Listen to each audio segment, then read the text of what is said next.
Hi, this is Gail with Beaded Jewelry Diva. You've got it, you know, you've got some chains that are left over. They're too good to throw away. They're not long enough to do much of anything with, so what do you do with them? Well, if you're like me, they kind of gather in a drawer somewhere. But this video today is just going to be a quickie look at some things that you can do with leftover chain and a little bit of imagination. Let's check it out. Here's what we're going to use to fuel our imagination. First thing is we're going to need a pair of flush cutters. And if your chain is really heavy, you might need a heavier duty one, but this one works up to about 18 gauge, so that'll work fine. You'll need a pair of round nose pliers. You might also need a pair of flat nose pliers in some cases, so keep that on hand as well. I have some different kinds of wire, so I have different colors and I have different gauges, like I have a 22, a 20, and I think another 22. I have some various beads, some fire polish, some rounds, other miscellaneous beads. I have my bead, or excuse me, not my bead soup, but my chain soup. So a whole bunch of different pieces, parts of different kinds of chains. I also happen to have some components. This is just something I found one time. I thought it was neat and never did anything with it. And here are a few connectors that I never did anything with, so we're going to go ahead and utilize them. I might end up throwing in some more stuff as we go along, so the whole idea about this particular project is to have fun and let your imagination go wild. If you only have about 5 inches or so of chain, how about making a set of earrings? To do this, I went ahead and wire wrapped some beads onto the end of some chain. So I had about this much of chain, and I had 2 of these sections of chain, and then I have one section of chain that is just wire wrapped with a bead on one end. For the earring finding, you just go ahead and plop it on, and then for this end you find an area that you'd like, and you just hang the chain on it, so you let the other ones just float down, and then you go ahead and close it.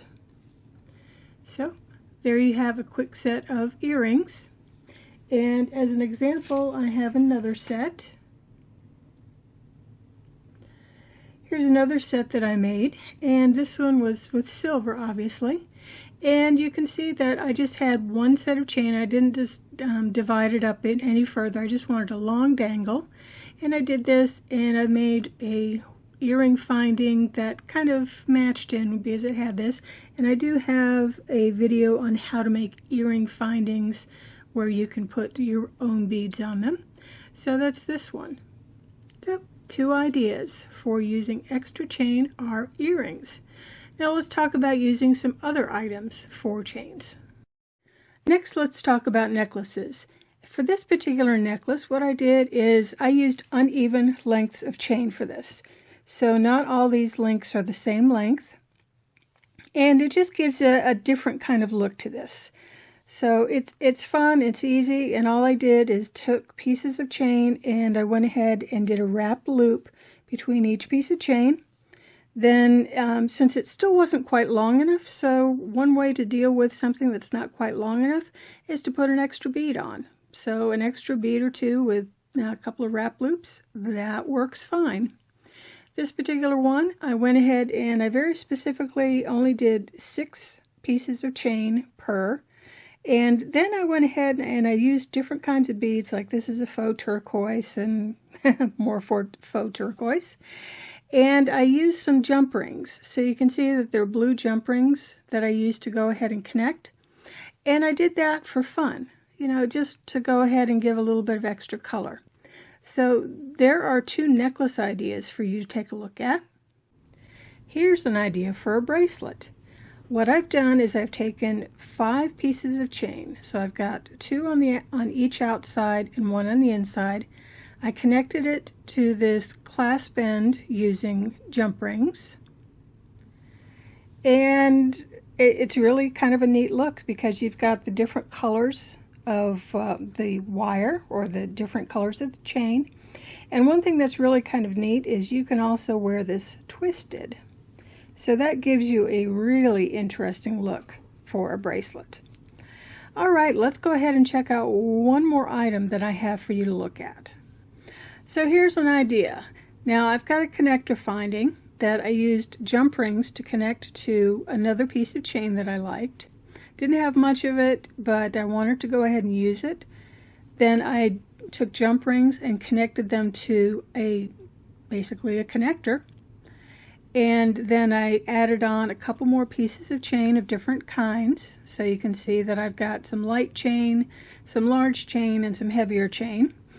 And I've got this pendant medallion type thing. Now if you've done any bead embroidery and you have some components, how about this? Go ahead and put one of your components, glue it on, and you've got a really cool pendant, I think. Well, I hope you've enjoyed today's video. If you have, please go ahead and give it a thumbs up. But these are just some ideas of things you can do with leftover lengths of chain. You know, you've got it laying around, you may as well go ahead and make some pretty jewelry out of it. Stay tuned if you don't know how to make wrap loops or you need a refresher on wrap loops. I've got that coming up. But if you don't need it, I will just say goodbye for now and happy beading. This is a quick refresher in case you need to know how to make a wrap loop and you don't have time to go see my other video. So I've got the bead on a head pin and I am grabbing the bead by the wire right above the bead, bending it over, repositioning my pliers, putting the wire over the top jaw of the pliers, taking it out, repositioning, and pulling it across so it ends up looking like a little P. There you go. Then I'm going to take a flat nose pair of pliers. You don't have to, I just like to use flat nose pliers for this. And then I'm going to use another pair of pliers to just go ahead and wrap this around real tight. You don't need to do this, especially if you have a lighter weight of bead. I think this is like a 20 gauge. But if you have a lighter weight of wire, you probably can get away with doing it by hand. So there we have your basic wrap loop. Now if you need to do a double wrap loop, what you'll do, let me get that out of the way, is you start by about an inch or two down, maybe 2 inches down. I'm just grabbing the wire and I'm bending it over. Then I'm taking the wire and going over the top jaw, repositioning, and bringing the wire back. So I've got my P going in the other direction, which is fine. And then I'm just going to go ahead and wrap. And this is 22 gauge, so the wrapping on this one, I can do it by hand. So at this point, you just cut it off, and you are ready to put a bead on it, and then you can repeat the wrap loop on the other end, and that's a double wrap loop.